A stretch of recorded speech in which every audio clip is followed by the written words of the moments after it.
예, 하늘의 큰 이적, 하늘의 큰 이적이란 제목으로 오늘 말씀을 전하겠습니다. 지금 우리가 요한계시록 12장 보고 있는데요. 이 본문에 보시면 큰 이적이라는 것이 두 가지가 있다고, 하늘이 보이는 이적이 두 가지라고 말씀합니다. 1절에 보시면 하늘의 큰 이적이 보이니 되어 있고요. 3절에도 하늘의 또 다른 이적이 보이니, 이 두 가지 이적이 대조되면서 등장하게 됩니다. 그래서 이 이적들이 무슨 뜻인지 살펴보겠는데요. 먼저 1절을 같이 읽어볼게요. 1절 시작. 하늘에 큰 이적이 보이니 해를 옷 입은 한 여자가 있는데 그 발 아래에는 달이 있고 머리에는 12별의 관을 썼더라. 사도 요한이 있던 이적의 장면을 보는데 여자를 본 것입니다. 이 여자는 먼저 해를 옷을 입고 있고요. 또 발 아래는 달이 있고 머리에는 12별의 왕관을 쓰고 있습니다. 그러니까 발 아래는 달을 딛고 있고 머리에 12별의 관, 전신은 해로 빛나는 그런 모습인데, 한번 이 그림 한번 보여주시면 누가 이제 그렇길래 제가 떠왔습니다. 이렇게 되지 않았을까 상상할 수 있죠. 이미지를 떠올린다면 이제 초승달 같은 달이 딛고 있고 머리에 관을 쓰고 해처럼 입고 있는 모습입니다. 됐습니다. 그래서 이 장면을 보시면 해와 달과 별이라는 어떤 이미지들이 있어요. 이 이미지들을 떠올리는 구절이 창세기에 있는데요. 창세기 이 세 가지가 결합된 부분이 바로 요셉의 꿈과 관련되어 있습니다. 요셉이 같이 읽어보시죠. 시작. 요셉이 다시 꿈을 꾸고 그의 형들에게 말하여 이르되 내가 또 꿈을 꾼즉 해와 달과 11별이 되게 절하더이다 하니라. 요셉이 꿈을 꿨는데 두 번을 꿈을 꿉니다. 처음에는 이제 곡식 단을 이제 묶었는데 형들과 자신이 묶은 단 가운데 자신의 단을 형들이 묶은 단이 둘러싸고 절을 하는 거죠. 그리고 두 번째 꿈이 이제 해와 달과 11별이 요셉에게 절을 했다는 꿈입니다. 그래서 온 가족이 요셉에게 절을 했다. 그래서 12번째 별이라고 할 수 있는 요셉에게 이렇게 절을 하는 장면이 나중에 이제 성취가 됩니다. 요셉이 애굽의 총리가 되는 것이죠. 거기서 이제 형들의 절을 먼저 받게 되고, 또 총리가 된 요셉이 자기 온 가족이 흉년 가운데 이렇게 굶어 죽을 수 있는 위기인데 온 가족이 생명을 구하는 일을 하게 됩니다. 이 해와 달 12별이라는 이미지는 야곱의 자손들, 바로 이스라엘을 가리키는 이미지라고 할 수 있어요. 특히 12별의 관은 이스라엘의 12지파라고 연결시키면 확실합니다. 또 다른 이미지가 구약에 있는데요. 아가서 6장 10절 보시면 이렇게 되어 있습니다. 아침 빛같이 뚜렷하고 달같이 아름답고 해같이 맑고 깃발을 세운 군대같이 당당한 여자가 누구인가. 이 이제 이스라엘을 가리킨 표현인데요. 상징적으로 그렇습니다. 그래서 군대라는 단어가 별로도 번역이 됩니다.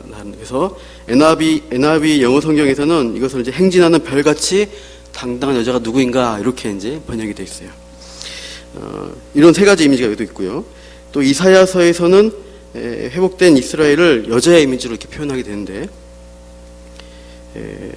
이렇게 보시면 그죠? 이사야서의 해, 달 이렇게 보이죠? 회복의 이미지로 이렇게 나타난 부분들. 그렇습니다. 그래서 빛이 비추지 않는 상태, 해가 빛이 안 되는데 하나님이 영원한 빛이 되실 것이다는 약속들이 있습니다. 그리고 여자의 이미지 된 것은 이제 52장 2절 보여주시죠. 이거 같이 읽어볼게요. 시작. 너는 티끌을 털어버릴지어다. 예루살렘이여 일어나 앉을지어다. 사로잡힌 딸 시온이여 내 목에 줄을 스스로 풀지어다. 여기서 딸 시온이라고 이스라엘을 가리켜요. 딸 시온. 그래서 제가 검색해 보니까 딸 시온의 단어로 구약을 검색하니까 총 20번 단어가 등장합니다. 그리고 처녀 이스라엘 검색하니까 4번 나옵니다. 여자로 하면 굉장히 많이 나오는데, 이렇게 여자로서 이스라엘을 표현한 구절이 많이 있어요. 그리고 호세아 선지서를 보시면 호세아가 하나님 명령을 받아서 음란한 여자 고멜과 결혼을 합니다. 근데 이 고멜이 다른 결혼한 남편을 버리고 다른 남자에게로 도망가 버려요. 하나님은 어떻게 합니까? 호세아에게 도망간 그 음란한 여자를 가서 사랑하라 라고 명령하십니다. 호세아는 값을 주고 가서 자기를 버리고 떠난 여자를 사서 다시 데려온 것이죠. 이것은 바알과 우상 숭배에 온갖 우상의 마음을 빼앗긴 이스라엘을 하나님이 남편으로서 값을 주고 다시 회복시킬 거다. 이것을 비유한 어떤 약속의 말씀입니다. 오늘 성경 본문 1절을 여자로 표현된 구약 이스라엘로 볼 수 있는데 굉장히 찬란한 존재로 표현이 됩니다. 그러니까 빛나는 해를 옷 입었고 달과 12별로 치장을 했습니다. 해, 달, 별은 다 빛나는 광명체입니다. 이스라엘의 찬란한 영광인데 구약 이스라엘이나 신약 시대의 이스라엘 이 유다 사람들은 다윗 시대에는 찬란한 영광을 또 경험했지만 대부분의 그들의 역사 가운데는 험난한 과정, 굉장히 힘들게 살아온 그런 이스라엘 역사가 있습니다. 예수님 시대에는 또 그 나라가 로마 제국의 압제 아래에 있었죠. 그리고 사도 요한이 살아가는 그 시대에는 더욱 처참함을 경험했습니다. 이미 예루살렘이 성전이 다 부서지고 다 불타가지고 다 흩어졌어요. 이스라엘 사람들은 죽고 노예로 잡혀가거나 다 흩어진 상태가 사도 요한이 마지막 살던 그 시대입니다. 이렇게 험난한 여정을 겪고 있는 이 땅 위의 이스라엘이 이 요한계시록 12장에는 이 환상에서는 땅이 범접할 수 없는 천상적 이미지로 이렇게 묘사가 되는 거죠. 대단한 존재라고 보여주고 있습니다. 그런데 우리가 분명히 살펴봐야 할 것은 이 여자가 분명 구약 이스라엘만이 아니다는 것을 볼 수 있습니다. 더 정확한 의미로 이 여자는 신약적인 이스라엘이라는 것이죠. 즉 교회를 가리키는 이미지가 있습니다. 우리 계시록 12장 17절 마지막 절이었죠. 17절을 읽어보겠습니다. 12장 17절 계시록 시작. 용이 여자에게 분노하여 돌아가서 남은 자손 곧 하나님의 계명을 지키며 예수의 증거를 가진 자들과 더불어 싸우려고 바다 모래 위에 서 있더라. 여기서 여자의 남은 손이 누구죠? 하나님의 계명을 지키며 예수의 증거를 가진 그 여자의 자손들, 그들을 가리킵니다. 그러니까 여자는 사실상 교회를 가리킨다라고 우리가 전체적으로 볼 수가 있습니다. 스데반 집사님이 순교하기 직전에 출애굽 백성에 대해서 묘사한 부분이 있습니다. 그 본문 읽어보시죠. 7장 38절 시작. 시내산에서 말하던 그 천사와 우리 조상들과 함께 광야교회에 있었고, 여기까지요. 광야교회, 출애굽 백성 구약 이스라엘이 광야에 있을 때 광야교회라고 표현하고 있습니다. 그러니까 이제 우리가 전체로 보시면 이스라엘이라는 신정국가의 형태로 있었던 구약, 옛 언약의 교회가 있었고요. 이 교회가 신약 시대에는 예수님이 성취하신 복음으로 인해서 이제 이스라엘 민족주의라는 틀에서 벗어나고 이방인을 포함한 좀 범세계적인 신약의 교회, 새 언약의 교회로 그 정체성이 더 분명해졌습니다. 그러니까 이제 사도 요한이 살던 시대에는 유대인만 가리키는 이스라엘만 혈통만 교회가 아니라 영적 이스라엘이 교회다 하는 거예요. 그러니까 예수 믿는 우리가 그 교회이고 계시록 12장의 여자가 그 가리킨 존재가 교회인 우리입니다. 이러한 교회가 해와 달을 잇고 별처럼 빛나는 관을 쓴 존재예요. 사도 요한 당시 교회가 이 로마 제국 아래에서 뭘 요구받냐면 우상 숭배를 강요당합니다. 로마의 신, 로마 황제를 숭배하라. 로마의 여러 가지 신화나온 신들을 숭배하라는 거죠. 그리고 세상 가치와 문화에 같이 동조해서 따라오라는데 거기 따르지 않는 거에 대해서 이상하게 여깁니다. 특히 로마 황제, 그 당시 도미티안 황제는 전 제국적 박해를 한 첫 번째 왕인데 그 황제가 이제 많은 성도들을 이제 순교하게 되고 또 고난받는 상황들을 일으키게 되죠. 특히 사도 요한은 현재 지금 반모섬에 유배되어 있습니다. 이 반모섬은 나무는 별로 없고요, 돌이 많은 섬이에요. 그 섬에서 이제 돌을 캐내는, 이제 돌을 깨서 이렇게 건축에 쓸 돌을 건축 자재를 만드는 그 채석장에 강제 노동을 시키는 겁니다. 그래서 중죄인들을 보내서 그 강제 중노동을 시키는 것이죠. 그 중에 한 사람이 바로 사도 요한입니다. 계시록 1장 9절 보시면 나 요한은 너희 형제여 예수의 환난과 나라와 참음에 동참하는 자라. 하나님의 말씀과 예수를 증언하였으므로 말미암아 반모라 하는 섬에 있었다고 합니다. 그러니까 이 사도 요한이 그냥 예수의 환난과 나라와 참음에 동참한 것입니다. 그 반모섬에 편하게 있는 것이 아니라 그날도 힘든 중노동을 하고 돌아왔는데 그때 성령에 감동되어서 하늘의 영광을 또 계시록의 환상들을 보게 된 것입니다. 지금 현재 사도 요한은 마지막 사도입니다. 다른 사도들은 다 순교당해 죽거나 박해당해서 이제 다 죽은 상태입니다.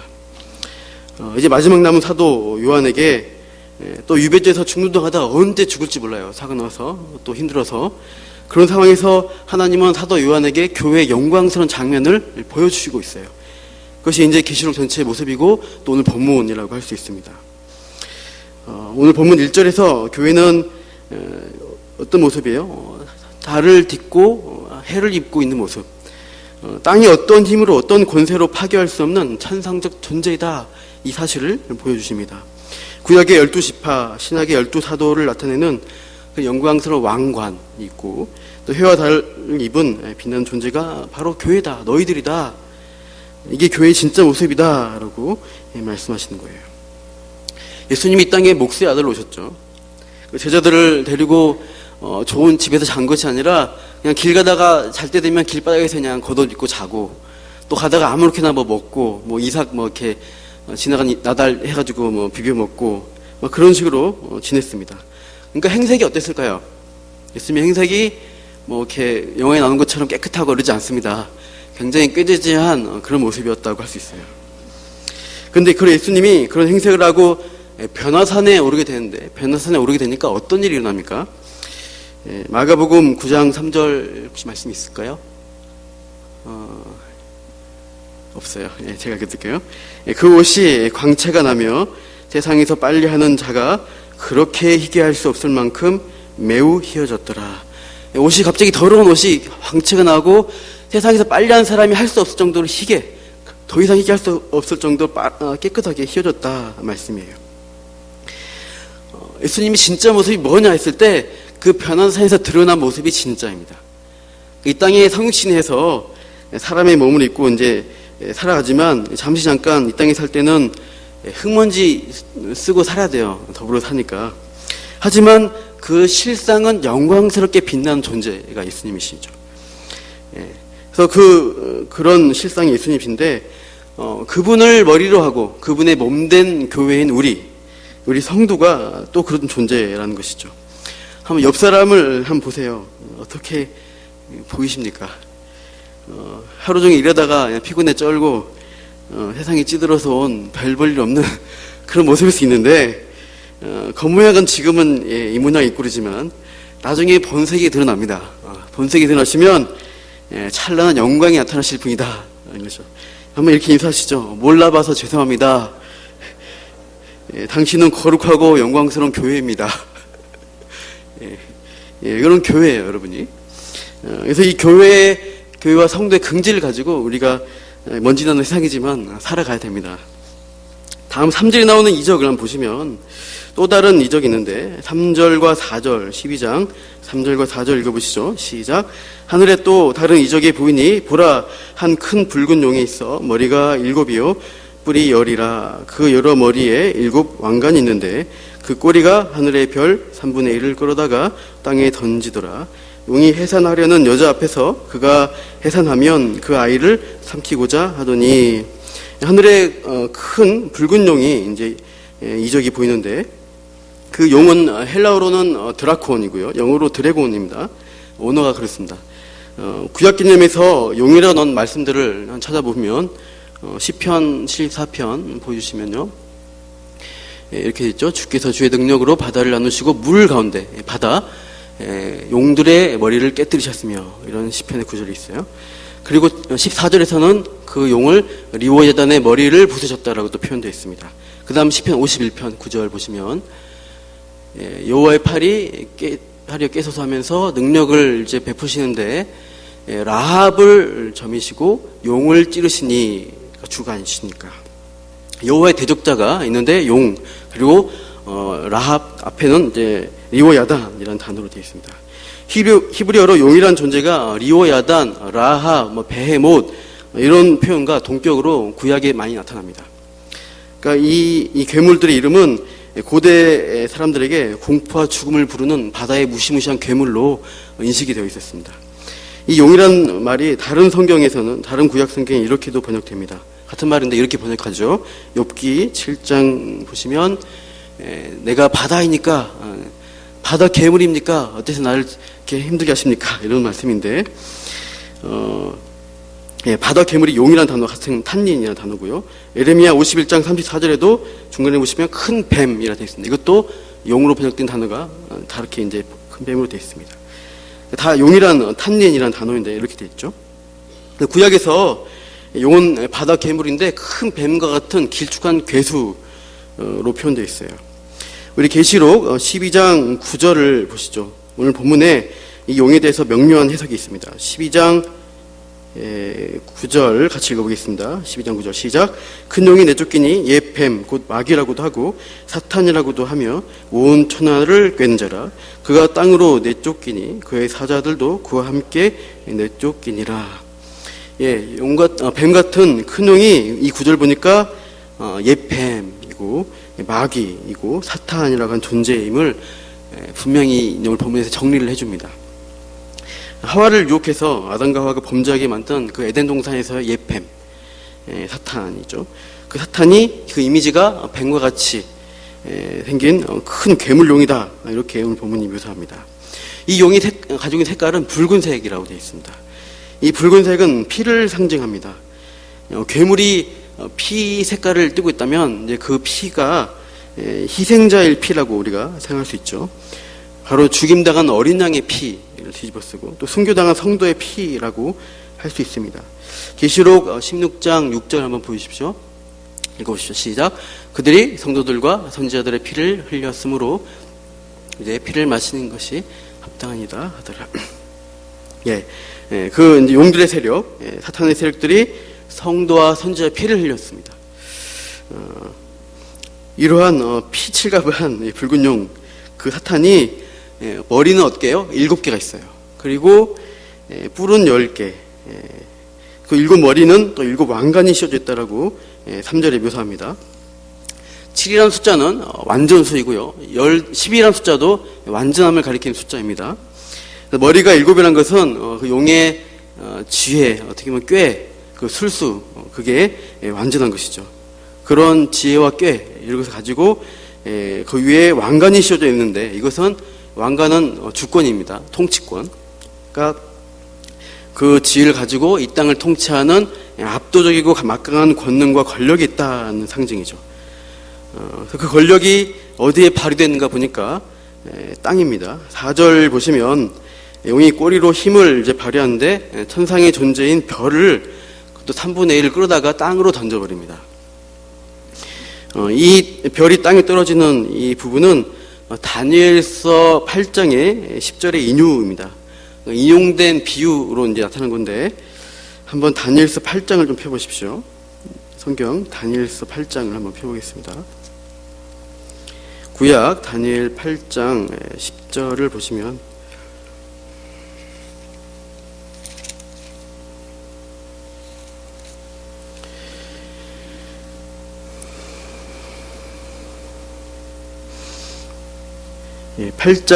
다니엘서 8장 10절 같이 읽어보시죠. 시작.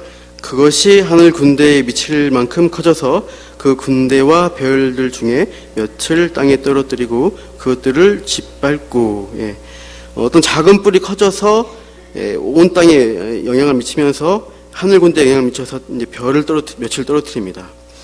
그래서 11절 보시면 성소를 헐어버리고 그렇게 13절 보시면 그 거룩한 곳에 망하게 하는 죄악을 일으키고 또 이런 일들을 쭉 하다가 24절을 가보시면 24절 8장 24절 같이 읽어볼게요. 그 권세가 강할 것이나 자기의 힘으로 말미암은 것이 아니며 그가 장차 놀랍게 파괴 행위를 하고 아둔 자들과 거룩한 백성을 멸하리라. 자유로 행하며 거룩한 백성을 멸하리라. 이 마지막 부분 보면은 거룩한 백성을 멸한다는 이 표현 볼 때 이 용의 권세가 이 별과 같은 존재가 뭐냐면 하나님의 백성, 교회를 가리키는 단어인 것을 알 수 있죠. 또 교회 중 몇몇을 땅에 떨어뜨리는 권세와 힘을 이렇게 발휘해요. 땅에서 마치 하나님과 같은 놀라운 능력을 보여주는 이 용이 이렇게 이제 땅에서 놀라운 일들을 어떤 공격을 하고 있는 것입니다. 근데 이 용이 다시 돌아가시면 1차로 하는 공격의 대상은 교회를 공격하기도 하지만 1차는 여자가 낳는 아이입니다. 12장 2절을 보시면, 아까 안 봤죠? 12장 2절을 보시면 여자가 아이를 이제 베고 해산을 이제 하게 되는데, 그때 용이 이 여자 앞에서 기다리는 것이죠. 5절 보시니까 아이가 누구인가 보면 5절에 보시면 장차 철장으로 만국을 다스릴 남자입니다. 이것은 시편 2편에 나오는 내용인데요. 한번 보여주시죠. 너는 내 아들이라 오늘 내가 너를 낳았다. 내가 철장으로 그들을 깨뜨리며 질그릇같이 부수리라. 메시아 예언시인데 여기 나온 단어가 같죠. 철장으로 다스리는 자. 바로 예수님이 이 여자가 낳는 아이입니다. 구약교회는 아브라함에게 주신 약속의 자녀, 또 다윗에게 주신 영원한 왕위에 오를 후손에 대한 언약을 받았어요. 그 메시아를 기다리며 언제 메시아가 올 것인가 계속 잉태하면서 해산하는 수고로 계속 믿음의 역사를 살아왔습니다. 인구의 역사를 거쳐왔는데, 마태복음 1장의 족보가 보면은 아브라함과 다윗의 자손 예수님이 결국 이제 우리가 아는 시대에 오셨죠. 그래서 이 아이를 이 용이 사탄이 삼키려고 하는 것입니다. 어떤 시도들을 실제로 했습니까? 아기 예수님을 죽이려고 헤롯이 베들레헴의 유아들을 살해합니다. 공생의 초기에 광야에서는 유혹을 했죠. 첫사람 아담을 넘어뜨린 것처럼 세 가지 시험으로 예수님을 넘어뜨리려고 사탄이 시험했어요. 그리고 사탄은 결국 예수님을 십자가에 죽이심으로써 아이를 삼키는데 성공한 것처럼 보였습니다. 그러나 역전의 용사이신 예수님이 다시 부활하시죠. 그래서 옛뱀이 휘두르는 그 죄와 사망의 권세를 깨버리십니다. 예수님의 생애가 성신, 탄생, 그 다음에 이제 공생애가 있고 십자가와 부활과 승천이 있어요.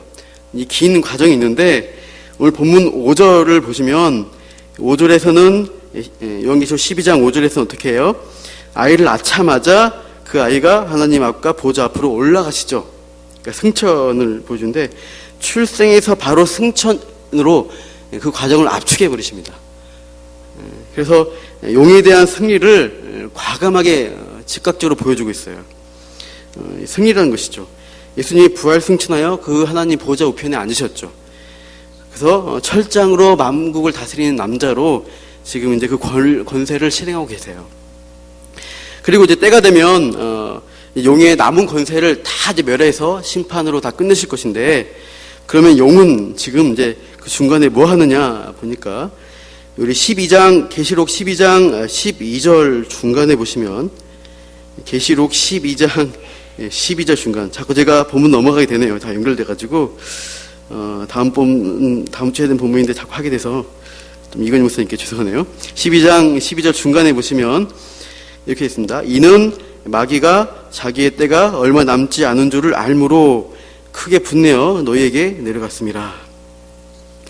화가 났어요. 예수님도 이렇게 못하고 다시 역전돼 버리고 하니까 용이 막 분노를 터뜨리면서 너희에게, 바로 교회 여자에게 지금 내려갔습니다.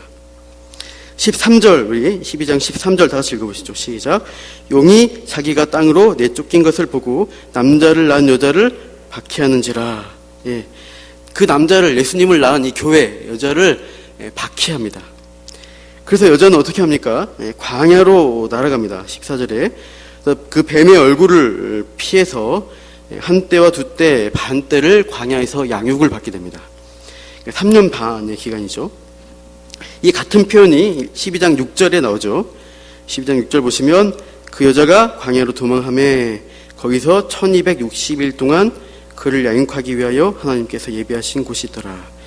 1260일이 이제 이렇게 계산하면 3년 6개월입니다. 그래서 같은 거죠, 날짜가. 압제와 박해를 피해서 광야로 이제 도망치고 거기서 양육과 훈련을 받는 것을 이제 교회의 그것을 보여주고 있습니다. 구약에 이것들이 이런 모습들이 많이 있습니다. 애굽의 압제, 노예 상태에 있던 이스라엘 백성이 애굽으로부터 벗어나서 어떻게 하죠? 광야로 갑니다. 거기서 하나님께 양육과 훈련을 받죠. 다윗이 폭군 사울을 피해서 어디로 갑니까? 광야로 도망칩니다. 엘리야가 아합 왕과 이세벨의 위협을 피해서 사막 광야로 들어가게 됩니다. 근데 사실 광야는 사람이 도망쳐서 피할 곳이 아니에요. 매우 척박한 땅이고 물과 음식이 없는 곳입니다. 거기 가면 뭐 쌀이 나오냐 돈이 나오냐 아무것도 없단 말이에요. 근데 그 하나님이 가라고 한 그곳에 가니까 뭐가 나와요? 떡이 나오고 고기가 나옵니다. 까마귀가 떡과 고기를 갖다 줍니다. 하늘에서는 만나가 내립니다. 구름기둥 불기둥으로 하나님이 함께 해주시고 보호해 주세요. 그곳에서 양육과 훈련이 있습니다. 다윗은 광야 이곳저곳 도망치면서 생명의 위협을 받지만 거기서 어떻게 해요? 하나님 말씀에 순종하는 법을 배웁니다. 그리고 하나님이 지켜주시고 또 앞으로 왕이 됐을 때 겸손한 왕이 될 수 있도록 낮추시는 훈련을 받아요. 그래서 다윗은 사울 왕처럼 잘 교만해지지 않고 금방 회개하는 것이죠. 사실 출애굽 백성도 그렇게 광야에서의 양육과 훈련을 받았어요. 출애굽 교회도 그렇죠. 광야 교회가. 우리 신명기 말씀 좀 긴데 한번 8장 2절하고 이어서 3절 읽어보실까요? 같이요.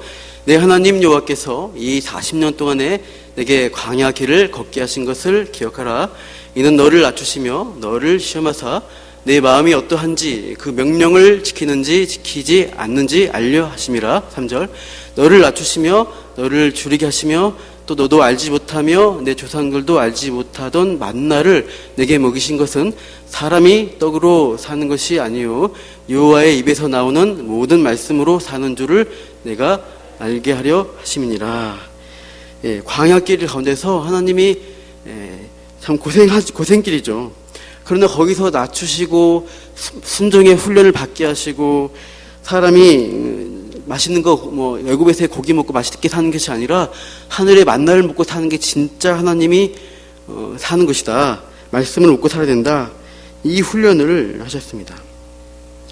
교회가 이 훈련을 3년 반 1260일 동안 받는다라고 오늘 본문도 가르쳐주고 있어요.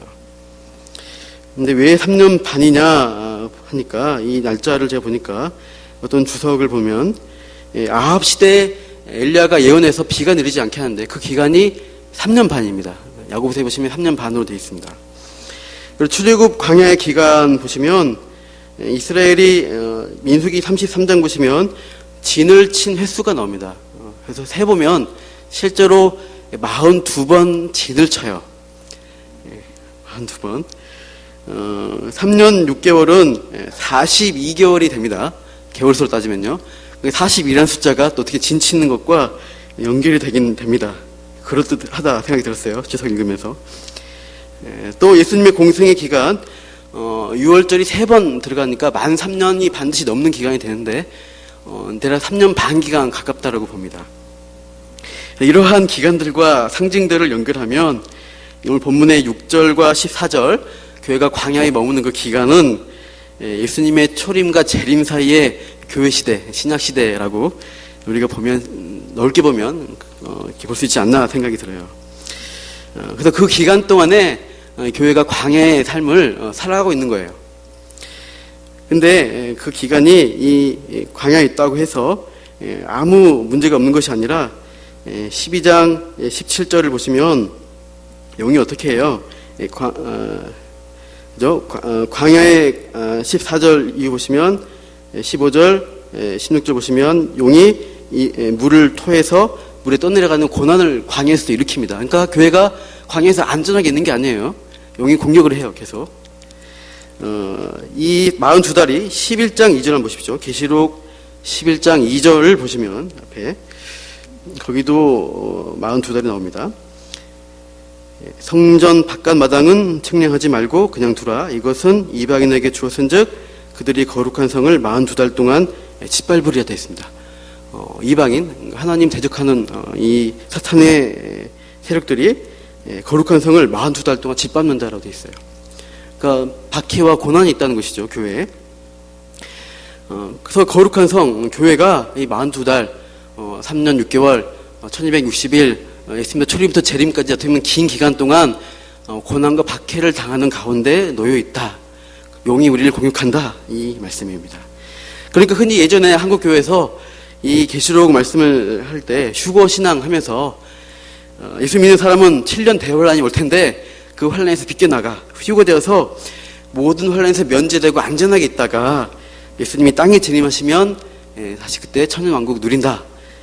이렇게 가르쳤는데 오늘 본문과 전체 성경을 보면 교회가 편안하게 있는 것이 아니라 이 고난 가운데 함께 놓여 있다는 것입니다. 12장 아까 17절 보시면 17절 아까 다시 읽어보시죠. 12장 17절 같이요. 시작. 용이 여자에게 분노하여 돌아가서 그 여자의 남은 자손 곧 하나님의 계명을 지키며 예수의 증거를 가진 자들과 더불어 싸우려고 바다 모래 위에 서 있더라. 여자의 남은 자손과 어떻게 해요? 싸우려고 있는 상태입니다. 그러니까 지금 싸우는 상태인 것을 분명하게 알 수가 있어요. 예수님이 승천하시고 재림하시기 전까지 기간에 이 하나님 말씀의 계명을 지키고 예수의 증거를 가진 이 성도들은, 이 교회는 용과 싸움을 피할 수가 없습니다. 나중에 살펴볼 본문이지만 13장 5절 보십시오. 13장 5절을 읽어보시죠. 13장 5절 계시록입니다. 시작. 또 짐승이 과장되고 신성 모독을 말하는 입을 받고 또 42달 동안 일할 권세를 받으냐. 여기도 42달 일할 권세가 있어요. 그래서 이 짐승이 어떻게 하느냐 보니까 7절 보면은 권세를 받아서 누구와 싸우냐면 성도와 싸워요. 그런데 성도를 이겨요. 권세하고 이겨요. 그래서 그 싸움 가운데 8절 보시면 생명책에 기록되지 못한 자들은 다 그 짐승에게 경배하게 됩니다. 그리고 10절, 13장 10절 다 같이요. 사로잡힐 자는 사로잡혀 갈 것이요 칼에 죽을 자는 마땅히 칼에 죽을 것이니 성도들의 인내와 믿음이 여기 있느니라.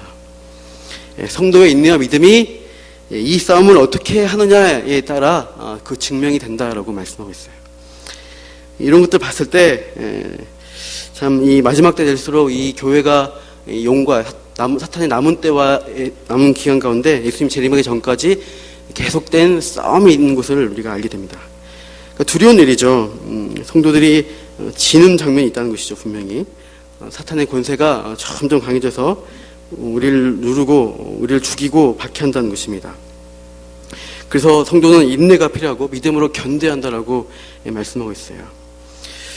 그래서 그러나 용의 공격이 계속 있지만 용의 공격 가운데 하나님이 내버려두지 않으신다는 것이죠. 15절에 아까 봤지만 물을 토해서 떠내려가게 교회를 떠내려가게 하지만 16절 보시면 어떻게 해요? 땅이 여자를 도와줍니다. 입을 벌려서 그 토한 물을 다 삼켜버립니다. 결국 하나님의 교회가 보호를 받고 마지막에는 승리할 것을 이 여자의 이적은 보여주고 승리를 보여주시고 있습니다. 천상의 싸움에서 예수님이 이미 용과의 싸움에서 승리를 하셨어요. 머리를 깨셨습니다. 그리고 결국 교회도 예수님 재림하실 때 완전한 승리를 거둘 것을 약속을 하시고 있어요. 그러나 주님이 오실 때 전까지는 우리는 어떻게 돼요? 전투하는 교회, 싸우는 교회, 피 흘리기까지 우리가 이 악의 세력과 싸우면서 나아가는 하나님의 백성, 하나님의 군대 역할을 해야 합니다. 근데 우리가 싸운다고 해서 세상을 다 죽이고 정복하고 기독교 국가를 세우고 이런 싸움이 아닙니다. 우리의 싸움은 무슨 싸움이에요? 17절 중간에 보시면 나오죠. 그 여자의 남은 자손, 여자의 후손들이 우리인데 우리가 어떻게 해요? 하나님의 계명을 지키고 예수의 증거를 가짐으로써 싸우는 자들이에요. 하나님 말씀을 지키고 주님의 복음을 가지고 이 땅에 잃어버린 영혼들, 용의 세력 가운데 있는 자들을 향해서 그들에게 복음을 전하며 섬기면서 그 잃어버린 영혼을 살림으로써 이 세상과 싸우는 것입니다. 교회는 빛과 소금의 역할을 감당하면서 이 땅을 변화시키며 때로는 짓밟히고 박해당하죠. 하지만 그럼에도 불구하고 이 영광스러운 교회의 사명을 감당하는 것이 우리의 일이라는 것이죠. 우리 남문교회가 이 금천구 대한민국의 그러한 싸우는 교회, 하지만 이 땅을 섬김으로써 복음으로써 살리는 많은 사람들 살리는 교회 역할을 감당하시기를 축원합니다. 우리 함께 이렇게 교회의 영광을 바라보면서 우리 같이 찬양하시죠.